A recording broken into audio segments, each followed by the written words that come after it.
ini 24 November.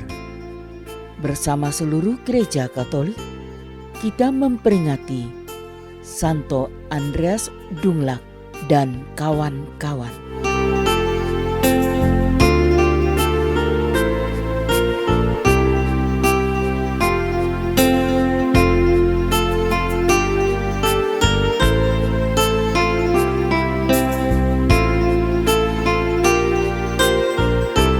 Para misionaris Kristen pertama kali membawa iman Katolik ke Vietnam pada abad ke-16.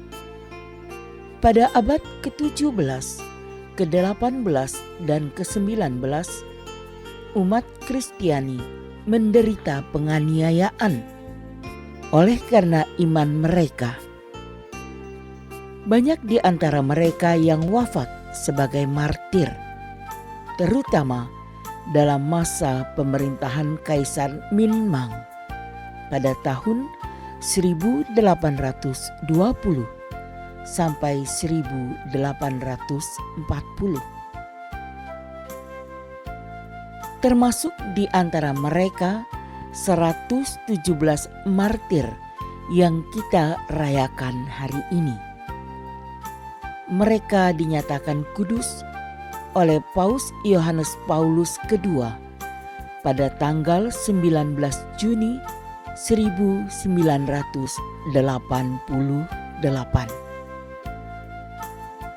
Ke-117 martir tersebut terdiri dari 96 orang Vietnam, 11 orang Spanyol, serta 10 orang Perancis. 8 orang di antara mereka adalah uskup, 50 orang adalah imam, dan 59 orang lainnya adalah umat Katolik awam. Sebagian dari antara para imam tersebut adalah imam Dominikan, sedangkan yang lainnya adalah imam Projo dari Serikat Misi Paris. Seorang imam Projo seperti mereka juga menjadi martir, yaitu Santo Théophile Vénard. Santo Andreas Dunglac yang mewakili kelompok pahlawan iman ini adalah seorang imam Projo Vietnam.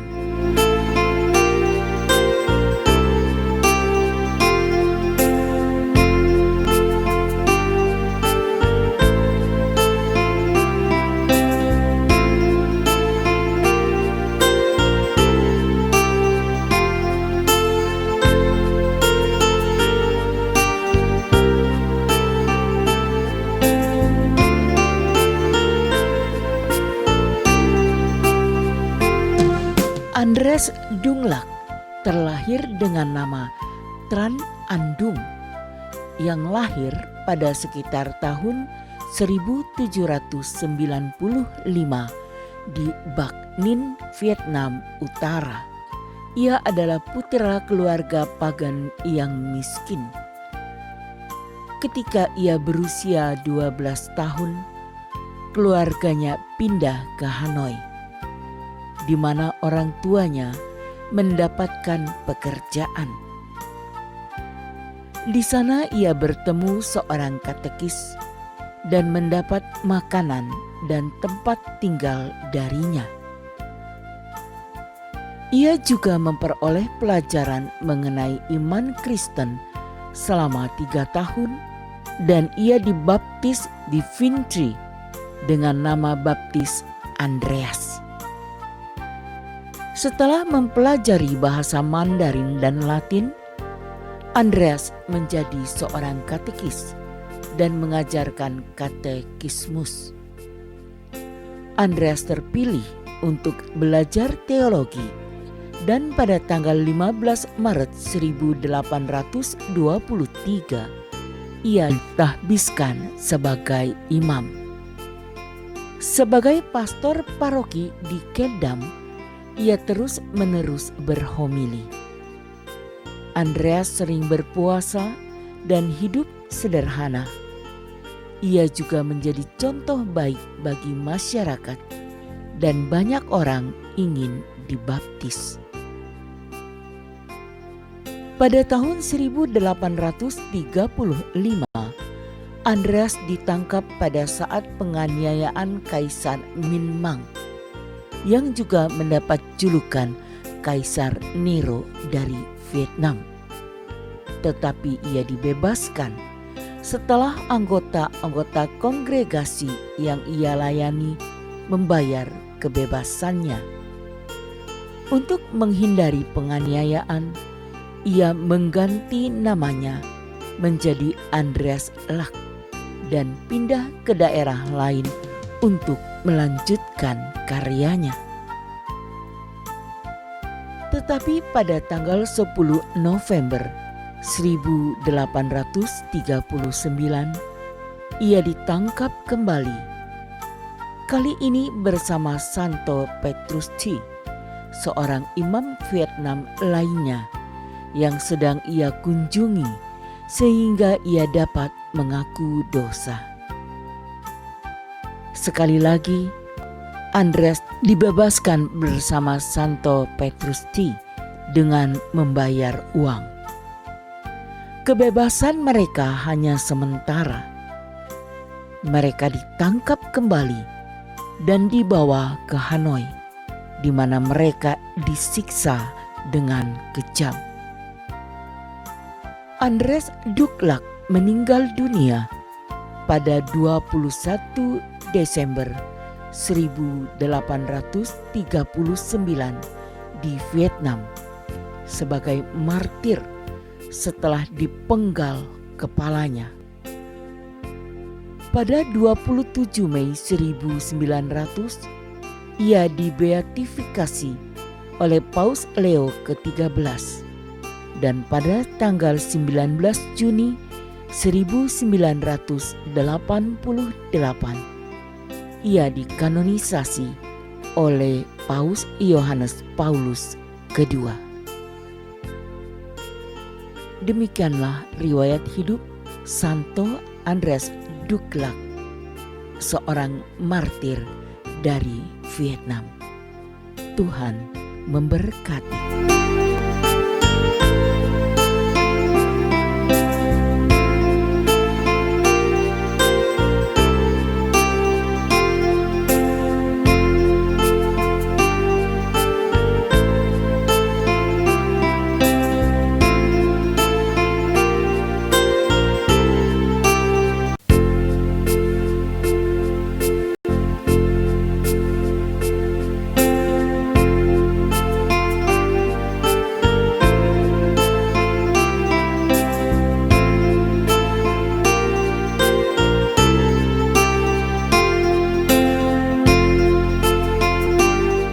Hari ini 24 November, bersama seluruh gereja Katolik, kita memperingati Santo Andreas Duc Lac dan kawan-kawan.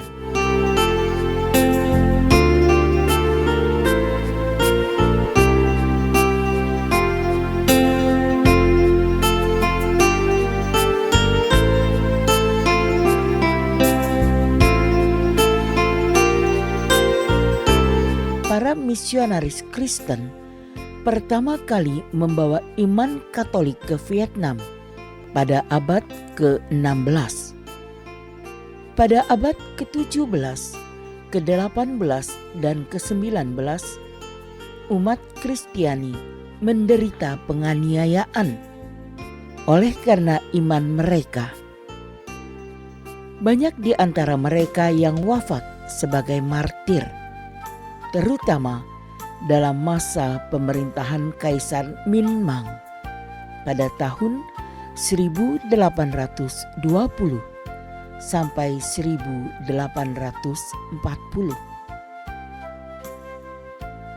Termasuk di antara mereka 117 martir yang kita rayakan hari ini.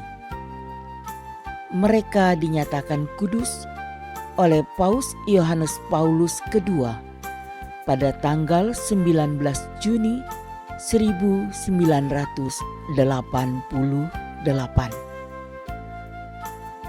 Ke-117 martir tersebut terdiri dari 96 orang Vietnam, 11 orang Spanyol, serta 10 orang Perancis. 8 orang di antara mereka adalah uskup, 50 orang adalah imam, dan 59 orang lainnya adalah umat Katolik awam. Sebagian dari antara para imam tersebut adalah imam Dominikan, sedangkan yang lainnya adalah imam projo dari Serikat Misi Paris. Seorang imam projo seperti mereka juga menjadi martir, yaitu Santo Théophile Vénard. Santo Andreas Dunglac yang mewakili kelompok pahlawan iman ini adalah seorang imam projo Vietnam.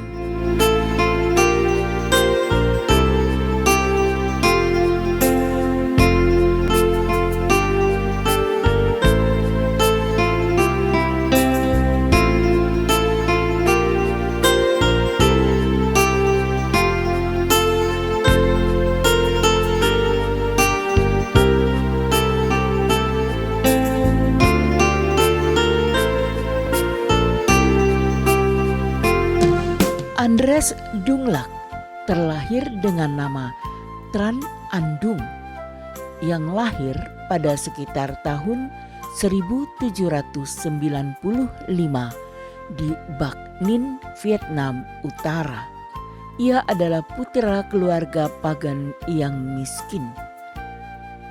Ketika ia berusia 12 tahun, keluarganya pindah ke Hanoi, di mana orang tuanya mendapatkan pekerjaan.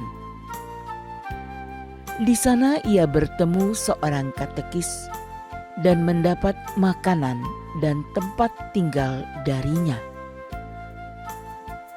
Ia juga memperoleh pelajaran mengenai iman Kristen selama 3 tahun dan ia dibaptis di Vintry dengan nama baptis Andreas.